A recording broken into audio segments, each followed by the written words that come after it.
Hey everyone, and welcome to 121 in Flux. I am Peter, and I'm joined by Connor. Yes. Am I speaking on these now? Yes, just speaking on these. That would Oh. be that'd be what just happened. Yes, yeah. This is a movie show. We talk about movies. This episode we are going to talk about Uncut Gems from last year. This is the Adam Sandler starring film. We'll talk a lot about Adam Sandler starring movies on this podcast or channel, and that's because, well, Adam Sandler's usually in complete garbage. But every so often, he'll take on like an indie drama or something, and it'll be like, hey, he can actually be in proper movies occasionally. When he's given a proper script, he's not terrible. Yeah. Was it literally, I mean, I've never seen Punch Drunk Love, but was it literally Punch Drunk Love and then this? was that like a 18-year period between the two? I think it might be. There has to be something in those 18 years. That's basically anyway. So yeah, Uncut Gems. We'll start spoiler free as we always do. We'll give you warning before we get to spoilers. This is part of our 2019 catch up kind of season. We're kind of trying to pick at films that we didn't get to see from last year before we get to our own top 10s in March. So this film's about a kind of he owns a jewelry store, like a sort of private jewelry store. And he has secured an uncut gem, as the title would imply. I'm just going to say it. It looked like freaking kryptonite. See when they pulled it out at the start, I was like, that looks like kryptonite. There's some green in there. I mean, it was a lot of colors, but the green was the majority of it. That's interesting because to me the dominant color was blue. I mean, your eyesight's not up for trial here, but Says the one wearing the glasses. exactly. So I've been tested and have corrected my vision. My vision is so good they don't need them. When was the last time you got an eye test? Not that long ago. Within the amount of time you should have had them. It's deteriorated. So yes, so he gets this gem all the way from Ethiopia, and he's all excited about it. But what the plot's really about, because this kind of becomes the MacGuffin of the movie, but what the plot's really about is just kind of how messed up his life is, and how messed up his everything in his life is. He's got a girlfriend, but he's married, and his wife knows about the girlfriend. They're in the process of splitting up. That's not like a spoiler. That's just kind of where they are at the start of the movie. He owes money to various nefarious people. He's constantly juggling various like expenses and debts against each other, and he's got a betting problem. He's got a gambling addiction, which That's the crux of it, really, isn't it? Yeah, I mean, yeah, that's ultimately what it all boils down to, is to get, because I mean, even though there's literal gambling, I would argue that a lot of the other things are equally gambling. They're just gambling not in a sports way. They're gambling with thinking he can get away with certain things and hold off a little bit on this thing so he can get away with it with a bigger way this side of things. And a lot of the problems in his life can be traced back to the gambling. Yeah, so that's basically what the movie is, and it's kind of this spiral of things happening, and him trying to stay afloat with all these plates that he's spinning, and he's spun himself. Like that's one of the things about this movie, is that it's definitely one of those films where it's not like the main character is someone who's purely sympathetic, or where you're understanding everything and you're sympathetic in that sense, because he is to blame for everything he's going through. It's his own fault. But that's arguably what might make it fascinating, because it's like, okay, this is an examination of how someone's addiction can never let them take the easy way out. Because the movie, actually, there's several points in this movie. There's a good, like, probably 3, maybe 4 points in this movie where he's essentially offered the chance of a clean slate. He's offered the chance to break even and not be in any trouble. And every single time, he doesn't take it. And every single time it's more infuriating than the last. And that's kind of what the movie is. So that is Uncut Gems. So I will ask Connor the question, did you enjoy Uncut Gems? Did I enjoy it? Phrased like that, no. I think it is objectively a very good movie. The script is excellent. Performances are really strong. However, there is a horrific, to my ears, sound mix. And from what I actually did some reading on it, because I was really curious. I was like, this sounds wrong. And it's a lot of intentional choices that they've done that I despise, to the point where I could not concentrate while I was watching the movie, because I'd be listening to, I'd be listening to a conversation and the sound would be back and forth all over the place, and I couldn't follow it because my brain would just stop and go, wait, what's going on now with the sound? I couldn't concentrate on the movie enough to actually enjoy it.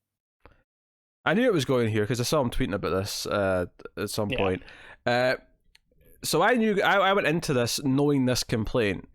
So I start watching the movie, and I'm you know, and very, very quickly I am very aware of it having a unique sound. It doesn't sound like every other movie you watch. It's intentionally very busy. There's a lot of chaotic, and you can understand why. I mean, even just on a purely sort of analytical level, but talk about whether you like the sound of it or not in a minute. But at a purely theoretical level, you look at that and go, well, I understand why they're doing that, because they're emulating his life and how chaotic his life is, and how he can never stop and just accept a moment. He has to always be moving. Even the way he talks to people, there's this thing in his performance where him, and not even just him, just the others that he owes money to and stuff, like, they're always kind of yelling and swearing at each other, and it's kind of like, yeah, if I get in there, I'm doing it, I'm getting it. Yeah. Like, there's always this... It's also the only way you can hear them over the rest of the noise. Yeah, it's very intentional, and honestly, I was not distressed by it. It was the sort of thing where after a couple of scenes, I just kind of got into rhythm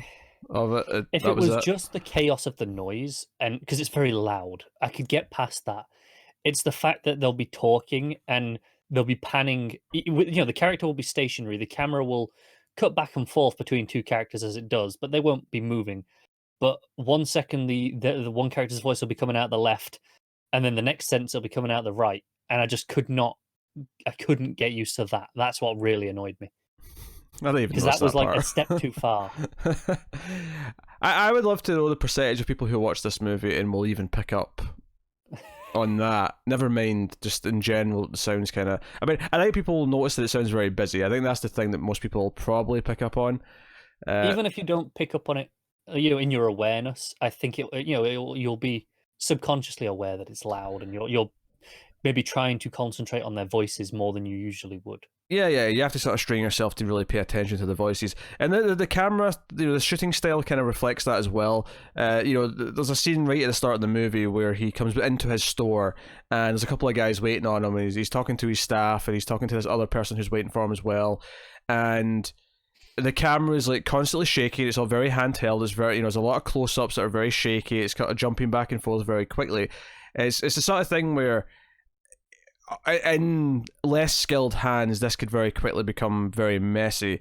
Yeah. But what it's actually doing is that it's giving you this plate spinning mentality of everything's moving. He's trying to focus on 5 things at once, and none of them are satisfied. All of them are spinning out of control, and you get that feeling from the very start of the movie. And it's there throughout. It's there. There is calmer moments where it does kind of calm down a little bit. Like, there's definitely moments where he's in his house or whatever, where it's okay. It's maybe a little bit calmer, not completely, not as calm as it should be, because it's still him that we're focusing on. But it does kind of like the hustle and bustle of the city, as it were, because he works in the city, and there's a lot of stuff in the street, and crowds of people. And... his broken door, the noise of that thing. Oh boy, is that intense. Yeah, he's got like a store, because it's not like a store that's got a storefront outside or in a mall. It's inside, it's like a private sort of rental in a building, and they've got like a security door where you have to buzz people in. So even the customers need to get buzzed in. Just in case someone looks shady, I guess you can just it's a two-door system. So yeah. You shut one behind you, and then you can open the next one. So the idea is, if someone steals something, they can get out the first door, and then they get stuck in the middle, and you just phone the police because they can't get out. Yes, and this becomes very relevant later on in the movie. So, yeah, so I liked him only you did, because the sound didn't bother me as much. In fact, there's actually a couple of really weird moments of really beautiful music in this. There's a shot at the start where before it goes to the title screen, it's sort of like it goes through the gem, and it's kind of like we're going through the universe, and there's this like sort of emotional violin or whatever playing, and it's back at near the end as well. There's this kind of serene beauty to the whole thing, and it's almost like it's there to contrast with his life, where like instead of appreciating everything, and because one of the things I say about the gem is that they can say it because it's so pure. This pearl is so pure that when you look into it, you can see the entire universe. And I think the idea is that, like, even though he works with these things that are supposed to be these beautiful, pieces of history, he never actually really stops and appreciates them. It's all about, okay, how do I auction this off for money? How do I, gambit this for money? I think what the movie does really well though is that like I said, it really makes you feel the stress of his life. And I think one of the things early on in the film is a character. So there's a character played by LaKeith Stanfield who is kind of like a scout for him to like get like rich people to come in and buy stuff from him, and he brings in this guy who I actually only discovered after I watched the movie, who's actually a real basketball player. I just assumed it was an actor, but it's actually I figured but I couldn't even tell you his name now. Oh yeah, I assumed it was an actor, but when I was looking at the movie on IMDb, it was there was they played the name is the same, so I assume he's just playing himself. But and he comes in and they're talking about watches and whatever, and he wants he's because Adam Sandler, he's so proud of this thing that he's just got, which was smuggled in fish. He gets this package and it's got fish, and he pulls out the rock, and he's so excited about it that he comes out and he has to show these guys. He's like, hey, look at this thing, and the basketball player's like, hey, this feels lucky. I'm feeling a connection here. Like, can I have this until tomorrow? Like, can I have this? I've got a game tonight. And I've seen this in movies like occasionally. This the good luck charm that certain sports people have, and he'll really he really wants it, and Adam Sandler doesn't really want to do it, but he wants this guy to be a customer. He wants to please his high clientele, and yada yada yada. He's like, well, I need it back tomorrow because I'm going to auction it off on Monday, blah blah blah. And the other guy's like, and his scout dude, Stanfield, he's like, oh hey, I'll bring it back tomorrow, it's fine. And the first half of the movie is this really anxious, almost plot of him trying to get his pearl back, the gem, but people just keep like kind of either. There's an awkward chain because so the basketball player gives him like this ring, as you hold on to this instead. Yes, it's his championship ring from a few years ago. So it's a big deal. It's this big chunky. It's like a well-known thing, and it's like, hey, you hold on to this as collateral. And immediately he goes to basically pawn it off so he can get money to pay off his debt. No, I'll buy it back. No, he doesn't. He does not use it to pay off his debt. He goes and puts it on a bet. Okay, is what he should do. That's what he should have done. He claims it's to pay off his debt. What he actually does is goes and puts on every penny he got on the basketball player he just gave this lucky charm to, thinking that this will actually make him win, because he plays for the Celtics, and he thinks that he will have a great game because of this. And we won't say too much more specific about the plot, because this is all opening movie stuff. But like from there, him trying to get his gem back throughout the movie is very frustrating, because people will just keep sort of saying, "Oh, I don't have it on me," or "Oh, you give it back tomorrow." And I think the movie does a really great job of making you feel his anxiety, like as this is sort of spiraling, and how he keeps trying to like just go places to meet people to try and get his gem back, and how it keeps just kind of blowing up in his face, and he's getting nowhere, and it almost feels that the whole movie is going to be about him just not being able to get this back, and that's not entirely the case. It does evolve into other things, but like I felt like it did a really good job of making me feel kind of like frustrated, and not in a way where I'm annoyed at the movie, in a way that I'm like, no, I'm right there with the main character, where I'm like, oh my god, like this is bullshit. How is this still going wrong? Yeah, give him his gem back, goddammit. Anyway, he's got this girlfriend character who's a big part of the movie as well, and how they play off each other, how he plays off his wife, of course. He's got kids, and from there, like all these things spinning, and how he keeps making things worse for himself, and it has the big sort of final section of the movie, the last like 25 minutes of it. It's this big kind of, I don't want to say set piece, but there's kind of a thing that it revolves around. Yeah. And I thought that was exceptionally done as well. I feel like it had that thing where like I'm just like, there's no way this can end well. There's no way this can end in a positive light, and mainly because at this point, like I said, there are several points in the movie he keeps not making the right choice, and there's a pretty big one just towards the start of this act at the end where he really does have his out. He has his out, and he just doesn't make the choice, and it's at that point where, okay, you've not learned that this is not a movie with a character with an arc. This is a tragedy. This is a tragedy of how one person ruins themselves. Yeah, I think the one thing I do want to kind of disagree on Sure. a little bit is you said in the start, he's not necessarily sympathetic. Because he's doing this to himself, and he is doing it to himself. But I think he's sympathetic because it is clearly an addiction. He can't help himself, and it's not like he is going, "Oh, I'll do this. This will be fun." It's he has a genuine problem, and he should be getting help. Okay, sure. I mean, yeah, if you look at it from that perspective, yeah, okay, sure. If you look at it from the perspective, okay, he's. I guess that's why you don't hate him for it, though, is what I'm saying. Because the way I would phrase it, it's not the.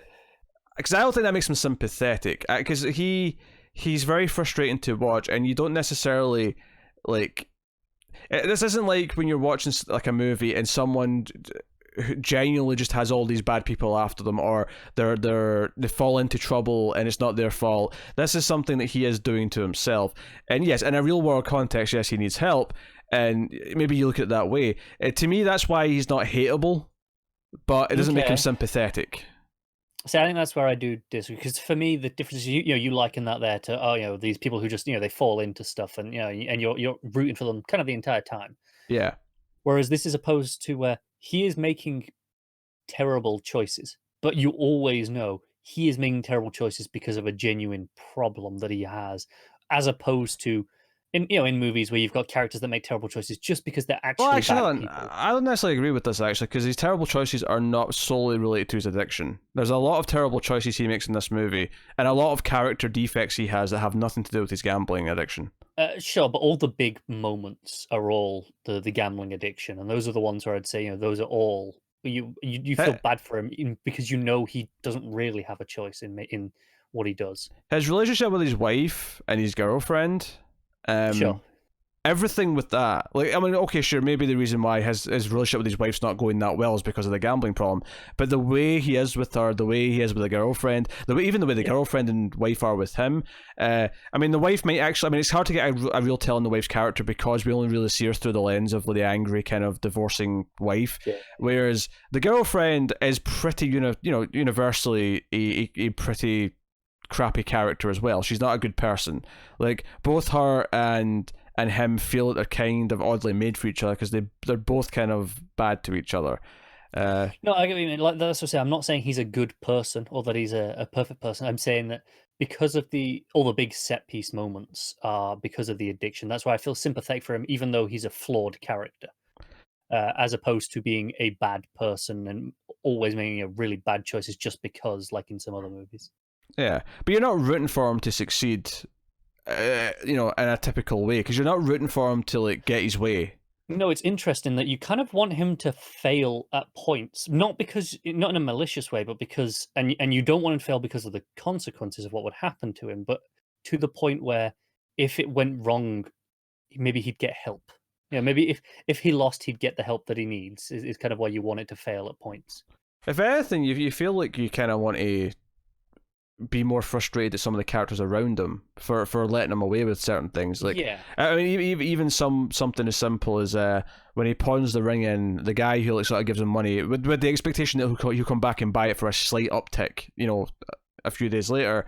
Like, why are you helping fund this? I mean, I guess, okay, technically he does lie to him and says he's going to pay off his debts with it rather than I'm going to go make a bet. But why do you trust him? I mean, his problem is so kind of well known seemingly at this point, that why do you believe that? Because he's an addict, right? This is like a drug addict stealing money from someone, Yeah, we learn that a lot of the gambling places know that no, we don't take your money, we're not allowed to, stuff like that. And it's interesting because that's the start of the movie there where he is getting the money he claims to pay off his debts. I think he believes he is, but it's not until he has the money in his hand that he's like, I've got a better idea. yeah. I think he has good intentions in that spirit, and that's why I really feel like it's a problem, and I feel sympathetic for him because up until that moment, I'm like, yeah, no, he is going to go pay off his debts, and then he gets the money in his hand, and he's like, or I can come out on top and pay off my debts. Yeah, it's that temptation. And obviously, I think the title of the movie obviously has got the double meaning there. Just in case it wasn't clear, he is an uncut gem. He's unrefined, as it were. Certainly. So, and yeah, that's a really obvious way, but I think that really is what the title is getting at. He's kind of this flawed being. He's this flawed character, and Yeah, so I think it's always kind of enticing to watch, though. I saw it kept me kind of captivated, like just because I wasn't necessarily sure at certain points where it was going, and because at one point I'm thinking it's just about getting the stone back, but then it kind of, eventually it does kind of get it back, and a lot earlier than I was expecting, and then there was other things after that, and it completely pivots into something else. Yeah, in all ways they feel natural as well, and it kind of slowly reveals things about who he owes money to over the course of the movie, and just like kind of the world that it's built up around him, and how everything is kind of revolving around him in these weird ways. And because there's a very little thing at one point in the movie where one of his sons kind of finds out that he he might have a mistress or a girlfriend, and and his reaction to his son finding that out, which is very much, oh, don't listen to what you hear, that's nonsense, don't, never repeat that. His reaction to that, the reaction to the fact that his teenage daughter doesn't really want to talk to him, and just kind of fobs him off. And we don't have a lot of scenes with these characters. Like, they've only got a couple of scenes each, if that. And I think seeing how this has affected his relationships with his wife is one thing, but his kids kind of feeling this way around him and feeling this way is kind of in a lot of ways what the tragedy already is before we even get any further in the story. Yeah, I think there's a moment early on that really kind of sums up the relationship with the kids. It's it's that night, and the game's on that he's put the bet on, and his wife's like, "Hey, go say good night to your kids," and he's like, "Yeah, I'll go in a minute," and just keeps on watching the game. Yeah, and then he can't help and then he watches the game on his phone as he's in the bedroom with his kid. Yes. Yeah. So I mean, if you weren't clear yet there was an addiction problem, because I think what's interesting is the movie doesn't actually state that he's got an addiction problem until he tries to actually make it. Because up until that point, there's nothing that actually says he's got an addiction problem. We get the hustle and bustle, we get the craziness of his life and all that, but it's not until he actually goes to make the bet and we hear the guy like, "Oh, no, we're not we're not doing that," that you start to actually get. And I think it's this stuff with the basketball game, watching it, and the kid stuff that really says, "Oh no, this is like a straight up addiction. This isn't even just like he's being cheeky. He has a problem. He's obsessed with this." And then from there it kind of goes throughout the rest of the movie. So I think we'll give the spoiler warning so we can talk about the rest of it. So full spoilers for Uncut Gems from this point on. But before we start the spoiler section, I'll just take this time to thank our patron producers for the month.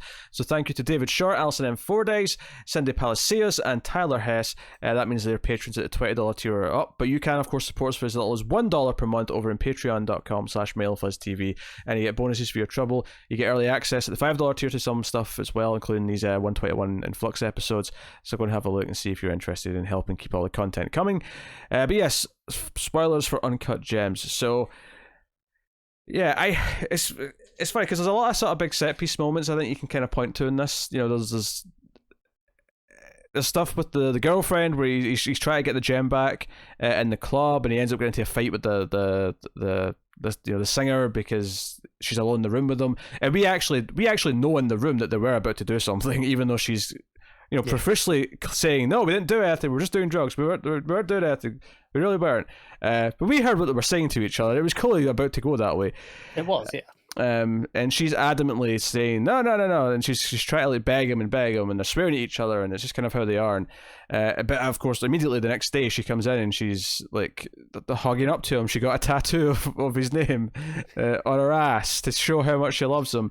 Yeah, and he's like, "Why did you do that? Why did you do that?" But he kind of loves it anyway. Yeah.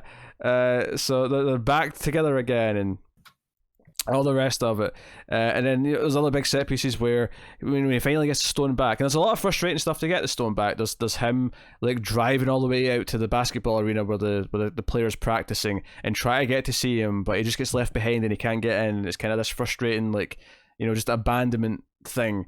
Because he's trying. He really is trying. He's trying his bestest.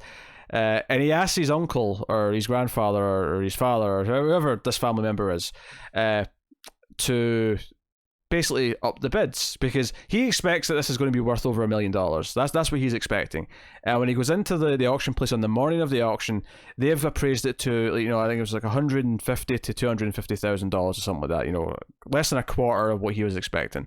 Yeah. And he makes a big fuss, and you know, there is some humor in the movie. There's a little bit here where, you know, the woman at the desk like phones up to the boss lady, and she's like, "Don't put me on. I don't need to talk to him." But he sort of takes the phone, you know, but he doesn't hear this, but we hear it, and he takes the phone and he insists on talking to her, and then he tries to lie and say that she approved to take all these correction cards out of the little the brochures, and she's like, "Okay, let me call her and just confirm that." He's like, "Oh, never mind." Yeah, and it's interesting. The whole reason that he wants to drive up the bid is, you know, as much as it is you know, oh, this is undervaluing.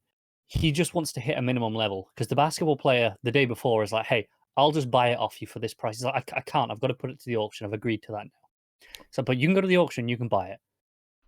Well, So he's yeah. like, "Hey, just bump it up, get it high enough that he'll buy it, you know, at the price that he was going to anyway." Yeah.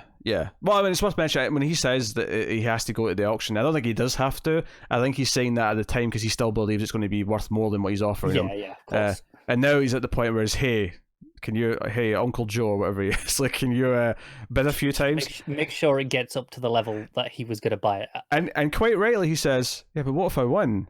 I don't have the money. He's like, don't worry. If you go up to about 250,000, if you win, then don't worry. I'll just give it to you. I'll pay for it, and then the money will come into my account, and I'll give it straight back to you. Yeah, so it's straightforward enough. With an extra like 6% cut or whatever it was. Yeah. I mean, even if he, you know, even if it does get sold, he's going to give him 6. You know, it's like a fee. They're like, hey, no, you get a little bump because you're helping me. So he's really nervous, and it's a really funny scene because they're sitting in the auction. And the basketball player's bidding, and he's sort of like, you know, there's like a bidding war going on between him and this one other random dude. And then eventually the random dude kind of stops, but it's only like 90,000. It's not that high yet. And, you know, Adam Sandler's looking over at the uncle, and he's like, "Oh, okay." He's like, "Yeah, me." And he pulls up his paddle, and they're, you know, they start going, and he keeps looking over at him. He's like, and you know what's beautiful about this? There's a moment where the basketball player's bid at about 160,000 or whatever it is. Like, you could tell that he hesitated before he did it. And to me, that was clearly his last bid. Do not do it again. And his advisor is there next to him, going, "Please stop!" Like for like 3 bids before that, going, "This is more than it's worth." Stop. Yeah, he's a rich basketball player. He's got like a financial advisor sitting next to him. He's got a person for this, to tell him what to do, and of course Sandler's no bid again. So the old man puts up his paddle and he wins for 190,000, and it's just this thing where you're like, he just screwed himself again, especially since he's been telling the guy he owes money to, Andre, that he's going to have his money for him. Because let's keep it up until this point. Andre's thugs, who, by the way, Andre turns out to be a relative. It turns out to be like his brother-in-law or something like that. It's like it's a relation. Because we see them at like Passover or whatever they're celebrating, because they're a Jewish family. And they're like both sitting there, and when Adam Sandler's sitting there talking about how he might be getting a lot of money for this gem, like Andre's just sitting staring at him with these like grilling eyes the entire time. But even before this in the movie, there's a scene where his two thugs, because there's the one really angry looking dude who's kind of there from the start. He slaps him in the, like one of the first scenes when he's like basically stalling for time. So actually he means business, but we find out that they work for Andre. There's a scene where they actually get him when his daughter's in the high school play, and they strip him down and put him in his own car trunk, and his wife has to come out and let him out and doesn't understand why he's naked in a car. Like, what happened? She doesn't, you know, she's just angry Pretty fair at him. Question. And he just tries to play it off like it's nothing. So throughout the movie, he's been threatened repeatedly. But this is the thing, as soon as we learned that they were related, it was like, well, is he in danger of actually being killed? Because it feels like, well, he's a relative, so like, okay, they want to scare him, they want to like rough him up so that they'll pay him back, but at what point, like, how far are they willing to go? And I think by the end of the movie, I think you get the idea that Andre wants to scare him, but doesn't actually want to go further than like kill. Sure. You know, doesn't want to kill him. Obviously, another one of them does, but we'll get to that. So they show up after the auction, and they're really pissed, and they're livid. And it's after this where, and this is the weird thing, is he gets himself in trouble here because he says, look, the basketball player still wants it, this is really special to him, the night he had it, he played great, he played the best game he's ever played, and he's this aging player, you know, in sports terms, he's like 36, which for basketball is getting kind of long in the tooth, and up there, yeah. Everyone's saying that he's, you know, kind of at the end of his career, and he's not as good as he used to be. And he's like, look, no, the basketball player, he's going to take it. He's going to want this. But he fakes a phone call, and they basically grab the phone and prove that he's faking it, and you know, at least to get him beat up, he gets the bloody nose, he gets thrown in the pool, in the water fountain out in the street, and he calls the basketball player. He's like, "You still want this, right?" He's like, "Yeah," and they agree on 170,000. So not too shabby. Yeah, he's taking a little bit of a loss, but enough that he can pay most of his debts. Yeah, and this is actually one of the lines here that I felt, and this is why I go back to not thinking he's that sympathetic. It's aside from all the stuff with the relationship stuff, which we'll get to, and I think specifically in a minute, but he the basketball player comes in, he's got the money, and it's in cash, and he hands him the bag, and they sit down in the office. And keep in mind, Adam Sandler at this point has phoned Andre and the goons and said, "Hey, I'm about to get your money. Come over and I'll pay you, like right now." And so it's okay, he's going to pay them back, cool. And he sits down, and so basically when he was introducing this gem at the start of the movie, he explained kind of where it came from, and he showed them this video of these miners in Ethiopia and how this is African Jewish people, and he's talking about this and this. And the basketball player says, "Hey, let me ask you something. How much did you get this for? Like, how much did you pay to get this here?" He's like, "Oh, that would be nice to say." And he tries to dodge the question for a long time. And he's like, "Look, I'm not being funny. I'm giving you the money. And no matter what you say, I'm still giving you this money. I'm still buying it. So you might as well just tell me." Yeah, sure. It's like, I'm not going to go back in the deal. I really care about this, and this is what you're selling it to me for. So you've got it. I just want to know. And he admits that it cost him 100,000, and he's not exactly happy that he's only really made 70,000 off of it. And the basketball player sort of has a moment. He says, "So you thought this was worth over $1 million, and you bought it off of these guys for 100,000, and with the tone of like you thought that was okay, like you felt okay about doing that." And he tries to justify it. He's basically like, "Yeah, but to them, 100 grand is life changing, right?" That's what he's saying. Yeah, I get where he's coming from. Like, I'm not saying he's right. I'm saying I understand why he's thinking this and why he's justified this to himself. It's exploitation, and it's worth mentioning. It's the very first scene in the movie, actually, before we even get the title scene and meet these characters, is a scene in Ethiopia when they're actually getting the gem out, and it opens with someone who's like broken their leg in the mine, and they're kind of like coming out. And it's the idea that people are literally, hurting themselves, trying to get these gems out here. These things that we deem valuable for whatever reason, the human race deems these things valuable. So you've got these people. So it feels exploitative. It feels like he's exploited people by doing this. But anyway, so the basketball player leaves. He's got his rock, and he leaves. Andre's showing up. They're out in the front room, and it's actually basketball player's not quite left yet. Just before he leaves, Adam Sandler says, "You know what? I believe in you so much. I believe in you and your good luck. I'm going to bet on everything today." Because one of the things that he does here to try and justify his exploitation is that this is what he has to do to stay in the game, just like he's getting the Rock to stay in his game. And he brings up like the betting odds for his game tonight to show like how bad they are for him, and all this stuff. He's like, "You know what? I believe in this so much. I'm going to put all of this on you. This is how I win." That's where the meme that apparently was going around came from. Yeah. And your heart sinks, doesn't it? Your heart sinks, yeah, because this was it. You had your victory. You were going to be able to pay them back. I don't know how much you owe them, but presumably it wasn't all of this. And even if it was, he still had it. He runs a pretty successful jewelers to the point where, he could drop 100 grand on a gem. Yeah, he has a pretty nice big house, and he has an apartment in the city, which also looks pretty spacious. Yeah. So, and like I say, while the 100 grand was a business expense investment, he still had that, to put the capital up front to begin with. So it's not like he was. Yeah, it's not like his business doesn't do well. Yes. Yeah, it's and he screws over people as well. That's the other thing. Is like LaKeith's character, he's got watches in his safe that he can't sell in the store because they're too hot, as it were, but he has it in the safe for safekeeping. And when he comes back to demand his watches back towards the end of the movie, they're not all there. And we've actually seen Adam Sandler at least twice in the movie offer someone a watch as like a gesture. He's like, "Hey, have a free watch as a thank you," or something like that. Yeah. So he screws over other people.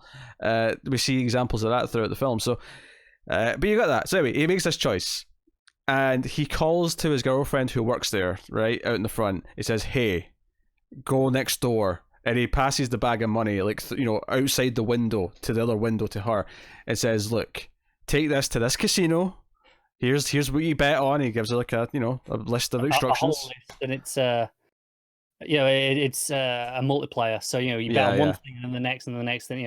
Accumulator. That's the term. That's the term. Yeah, he has to win the tip off or whatever you call the thing at the start where they jump up and hit the ball. Yeah. Yeah, we know all the terms, don't we? Is that a tip off? I don't know. I don't know. That sounds familiar. It's not a tee off. Tee off's golf, but yeah, that's what I was thinking as well. You know what I'm talking about though, where they throw the ball up and one from each team jump up to try and. Yeah, we totally know basketball. Oh, clearly, I know basketball a lot better than I do American football. I'll say that much. I know them equally as well, which is to say, I know shit all about both. I may struggle with a couple of terms, but I generally understand the rules of basketball far more than I do American football. The rules feels a little extreme to say. I understand the very, very basics of the flow of a game, which is more than I can say about American football, admittedly. But yeah, but you know how they score a 2 or 3 pointer, right? And sure. Right, yeah. I barely know how you score and you get past the line. It's a bit like rugby, and you throw the ball down. But it's a touchdown, not a try. So sure. Yeah, except for the times where you're kicking it through the big U. Yeah, but that's also like rugby. Do they kick the ball through a U in rugby? Yeah. Okay, fair enough. Used to me. I don't really know rugby either. It's like a rugby free kick is you put it down and then you have to kick it through the U. So the U is a good way of putting it. Yeah. Why is the free version of getting a point so different from how you regularly get points? Because there's no way to defend against it. Because so it's just down to your ability to kick through it. So there's no. Yeah, but it's like a completely different sport at that point. Like in basketball, when you're getting a free throw, you're still just trying to throw it into the net. No, that's true. I think in rugby you can kick through the U anyway, but it's worth less points than a try because it's quote unquote easier, right? Because you don't have to get right through their entire line. Okay. So you can score that way normally, but with the free kick, it's like, look, you can kick this. There's no, it's down to your ability. They can't defend against it, so it's just on you, which is why it's free. All right. I think. I mean, but I don't know. Anyway, so it's accumulator, and one of the goons does. So this is basically what happens: is that he traps Andre and his 2 goons in the double entrance, right in the glass box. The bubble is, we have one at work, and it's referred to as the bubble.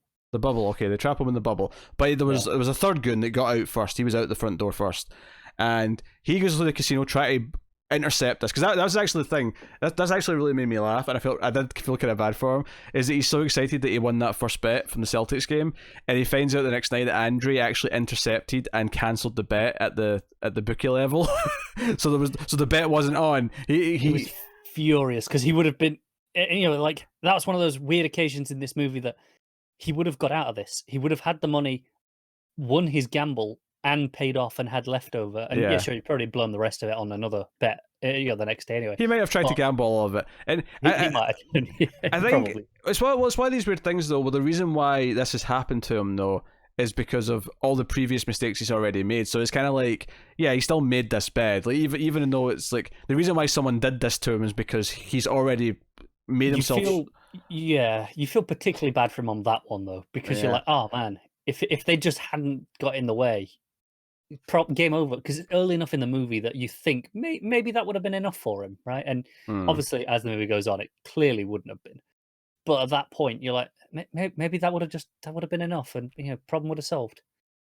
Yeah, so he traps them in the bubble, and they're livid. They're absolutely livid, and pretty understandably. He puts on the game because they've made this bet, because she calls him and says, no, I've made this bet, and she ends up like, there's this rich dude who's in the helicopter with her who like sort of takes a liking to her and invites her up to his room. So she does that just to be safe, just to be away from like the lobby and away from the goon.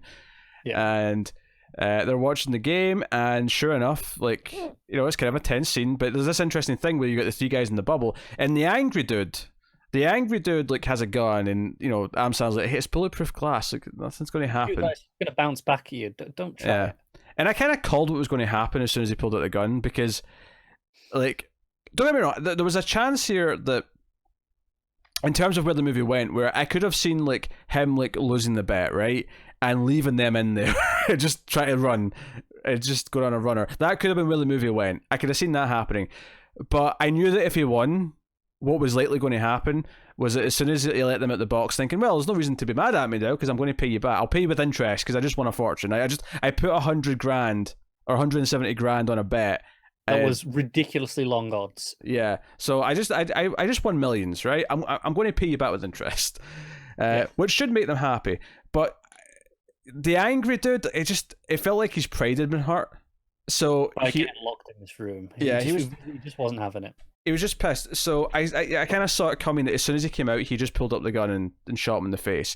And it was kind of this is why it's a tragedy. Is that even when he gets the big win that he's been itching for, he's burned so many bridges and he's upset so many people that this was the inevitable conclusion anyway. Like there was a point halfway through this movie where I was like, "There's no way this movie has a happy ending." Like this character, and it's especially at the start of the third act when he makes that choice to bet that money that he was about to pay them back with. That was the moment where he's not learned anything. This is ending badly. Yeah, I think that's the worst one because all the others, it's like, it's relatively, in comparison, smaller bets, and it's always like, I've still got time, I can do it. I can get away with this, I can get more. Whereas this one, it's they're in the room going, give me the money now, and he is actively keeping it away from them. They're like, just give us the money and we'll go. That's it. Then they're like, this is it, it's over. And he is actively going, and go around the other way. I'll throw it out the window to you and go run quick now. Like, it's so extreme that he's trying to put this down. He's so desperate to do it. That it is far worse than any other. And it's comical as well. The whole thing's very farcical. The way she's on the run, and she actually has the rich guy like collect the money so that the goon won't see her do it, and then she gets the money. And you've even got everyone else in the bubble, like kind of celebrating along with as the game's going on, and they're going, "Hey, maybe he's got a chance here." Yeah, and when they actually do win, Andrea looks quite pleased. He's like, you know what, this was unfortunate. I had to sit through this, but honestly, like, yeah, it's like, well done, you. You pulled it off. Now I can force him to pay me like a healthy insurance. So there we go. Yeah. But of course he gets shot, and the movie we cut around all the various characters as the movie's kind of ending, and he's lying there dying. And we see the blood, and we go in the bullet hole, and we get sort of the universe before it goes to the credits. Kind of how the movie started. And again, if you weren't getting the he's an uncut gem kind of analogy, this went into him the same way it did with the gem at the start. It was very much the same shot and the same idea. Another little character beat I wanted to mention though, when I've talked about how he's kind of a piece of shit, is after he breaks up the girlfriend for a couple of days when he thinks she was cheating on him, and she kind of was about to. So I can't necessarily say. I mean, even though I think why I dislike these characters and find them unsympathetic is because they're just always yelling and swearing at each other. Like there's nothing likable about them as people. Sure. But he does this thing when he's with the family gathering where he catches his wife alone for a minute, and he comes in and says, "Look, hey, you look really nice in that dress, and I've been having second thoughts. Maybe we should talk about maybe staying together and giving this another try. And I'm not with her anymore. She's trash. She was always trash. She didn't mean anything to me. And this entire, I'm like, this is just because you broke it. Like this, yeah. This is scumbag 101. Yeah, she laughs at him and then says how much she hates everything about him. I am convinced, because Idina Menzel, who's the wife, I'm convinced she was cast just for her laugh, because it cuts through everything else that's going on in the movie. Oh, sure. Yeah. It's such a distinctive sounding laugh that it just cuts through everything. I can see that. I'm fairly sure that's why they went with it. I was like, yeah, that's what we need. Nah, so... I thought that moment was very telling, because I think that was the moment, unquestionably, that I said I don't like him as a person. Like, because he's just being a sniveling little piece of shit now. Because it's one thing where, okay, maybe him and his wife, like, I mean, sure, it probably was the gambling stuff. That's probably why, and his obsessive personality. But it's possible they fell apart. They were staying together X amount of time for the kids, and he's moving on. And whatever, it's not necessarily that big a deal. But this trying to crawl back when that thing falls through and try to claim it was something or wasn't something that it was, and like all of it was just this fabrication. It was like this is you trying to play your wife the same way you play the bookie or play the guy you owe money to or whoever. She's just a plate that you're spinning that you're not really connected to with feelings, with emotion. She's just another thing that you're dealing with, and you get the sense that maybe the one thing he does care about is what his kids think of him, and like there's not much hope there. He actively goes out his way. That's why he hasn't told them, because he doesn't want them to think of it this way, and they're still pretending he lives there, and for a little bit, and they're like, oh, we'll tell him after Passover is what he's saying. We'll get to it. We'll get to it. It feels like they've been pushing it back months. It's always, oh, we'll tell him after that, and then when that comes, well, Christmas is coming up. We'll tell him after Christmas. There's always something, right? Yeah. You get that feeling a lot, and like I said, there's a scene where he takes the son up to the apartment, and he does react quite harshly. And it's kind of the one hint that he really has some humanity left, that he cares what his kids think. It's like the fact that he cares about his kids knowing what he's really like shows that at least in some level he knows it's wrong. He knows everything he's doing is wrong, but he's addicted. And I guess this is the hope of the movie, is that you want him to have that moment where he knows he admits that he's addicted, and that he wants to to compare us to, like, say, AA. Like, you want this, the happy ending to this movie would be him standing up and saying, my name is blah blah blah and I'm a gambling addict. Like, that would be the happy ending to this movie. It was never going to happen, but that is what it would have been. Yeah. So no, I think it's exceptionally put together in how it makes me feel as anxious as he is throughout the movie. Like, it somehow puts you in a very particular state of mind and state of feeling with him the entire time, and it never really lets up. And it's just over 2 hours long. It doesn't. It's not too long, no. No, it doesn't feel like it goes in slow or anything like that. I think with how intense it is in terms of its editing and pacing, it could actually feel tiring if it wasn't handled properly. It would be easy to feel fatigued of just being in that state of mind for as long as you are. Yeah, and I think because when he makes that final decision to, like, make the bet at the start of the last chunk, I feel like at that moment you almost felt relief. You felt like it was finally over and, like, you could rest, and then he makes that choice, and part of that heart sinking feeling is because, like, no, like, I can't feel this again. Here we go again. I can't feel this again. What are you doing to me? Yeah. And I think it's at that point where you're almost sympathizing with his wife. If you weren't already, I'm sure you probably already were, but you probably should have been. Yeah. Yeah. Well, I think the thing with the wife is, though, is that we didn't really get to see her that much outside of when she's interacting with him. So even though we know he deserves it, she does come off as just kind of being mean because she's always just mad at him. Even though he does completely deserve it. Like, but we never see her with just the kids. We never see her sort of as herself, without the anger, to see what she's really like. Yeah. No, that's fair. But all that said, I know there's one moment where she sort of smiles at the kids, and it's kind of this normal mum smile, and then she turns and it just changes. Her face just morphs when she's looking at him, which was good. So, yes. So this is a movie about a gambler and essentially a few enablers who take advantage of him in different ways. Because he even accuses the girlfriend of taking advantage of him by living in the apartment. The first time we even see her, actually, is when he goes back to the apartment and he's like, why won't you work today? And she makes up some weird excuse of how she wants to lie down because she had a long night, doing whatever. And she essentially talks him out of being mad by saying, hey, come and cuddle. You don't want to be mad at me, you want to come and cuddle. And he just kind of does it. And you do kind of feel like he's been taken advantage of. It's like that bit where he's shouting and he's not being a nice person about it, but you're kind of on his side at first because you kind of do feel like she is just there for the money, right?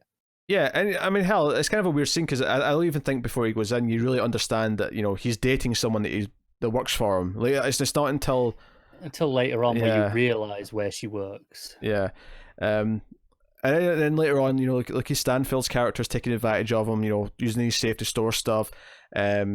The way that he sort of makes him give the rock to the basketball player and then kind of like dodges bringing it back for a long time, keeps making excuses. There's a lot of advantage being taken of him because he's vulnerable because of his addiction. So if there is sympathy, that's where the sympathy, I think, comes from. It's the way that other people are using him in that context. Yeah. And a lot of them, it is interesting. Like the girlfriend, I think, at first you do just feel like, oh, she's there for the money, she's taking advantage of him. And by the end, I'm not sure that's actually just... It's as simple as that. I think she's also someone who has a problem Yeah.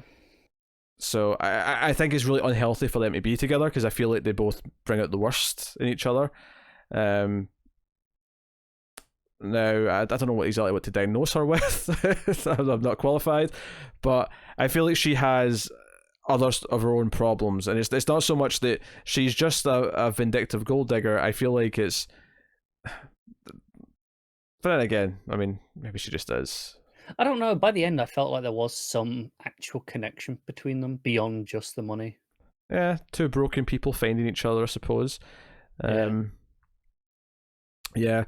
I don't know. I mean, maybe the scene with the singer was maybe implying that she has like a not a sex addiction necessarily, but like an attention like addiction or something like that. Yeah, could be.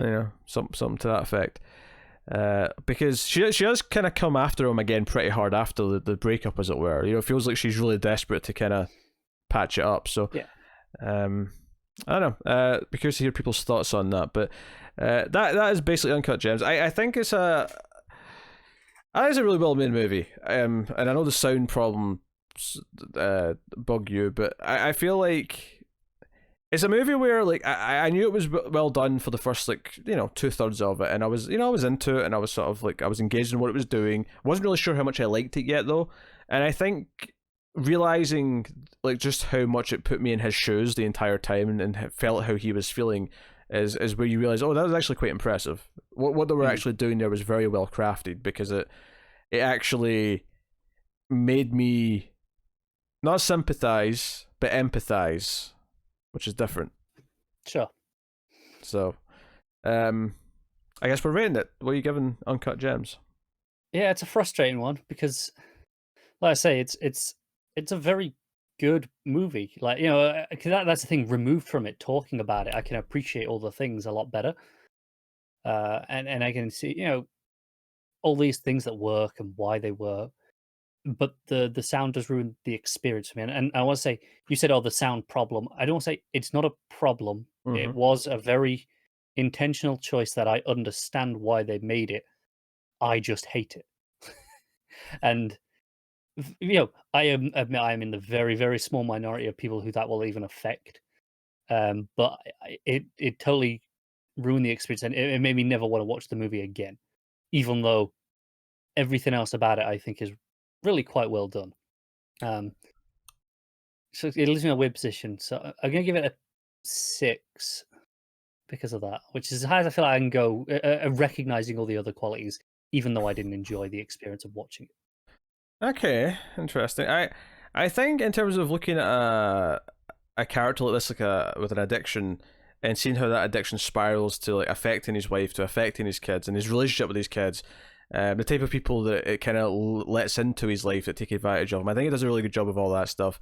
Because at the end of the movie, like his death, like, is kind of the capper on everything, but it's already like broken up so many things. And I mean, maybe the girlfriend will be okay because she does have all of his money that he just won.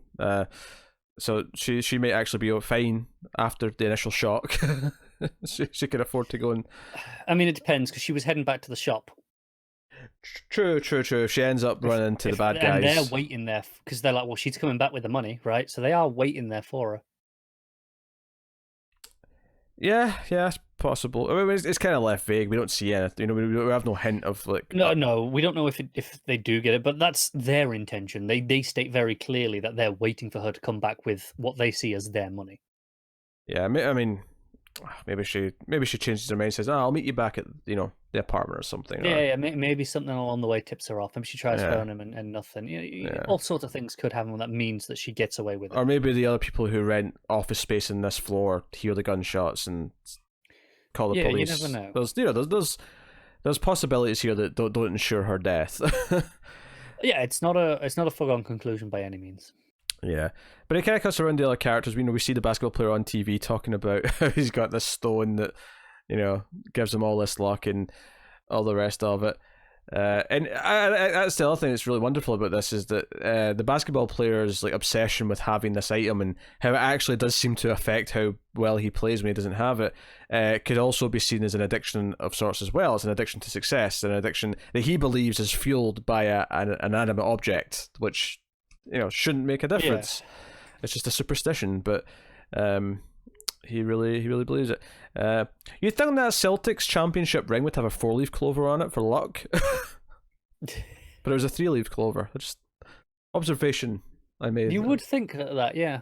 But maybe it's just because it makes you think of leprechauns or something. I don't know. It's too. You've been watching too many Leprechaun movies. Any Leprechaun movies or too many Leprechaun movies. Yeah, tell that to Tim. Oh dear. So my rating anyway, I was getting to. I'm going to go with an 8.5. I'm going to go with an 8.5. I think it's a really good movie. I'm really glad I caught up with this one. It's one of those things where I see Adam Sandler's name and I'm like, but this got buzz and people seem to really like it, and it was like, okay.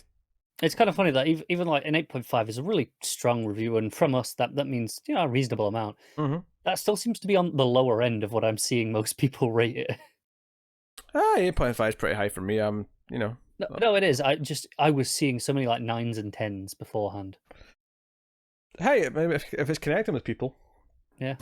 Maybe these people know people who are addicted to things. I don't really know anyone with an addiction. Maybe this speaks even more to you if you know someone like this, if you can relate to the decisions that are being made and the way that he's running around, or maybe if you have an addiction that you're, are recovering from or whatever, then again, maybe you relate to this and you find something in this to really kind of connect with. So, yeah.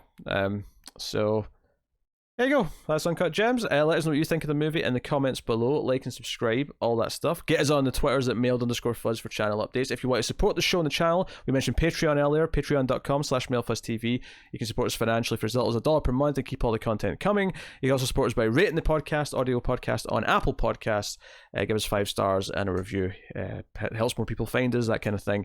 And yeah, that's pretty much it. So thank you once again for watching and listening. We always appreciate it. Keep watching movies, guys. And if you can get it, it's always nice to have diplomatic immunity.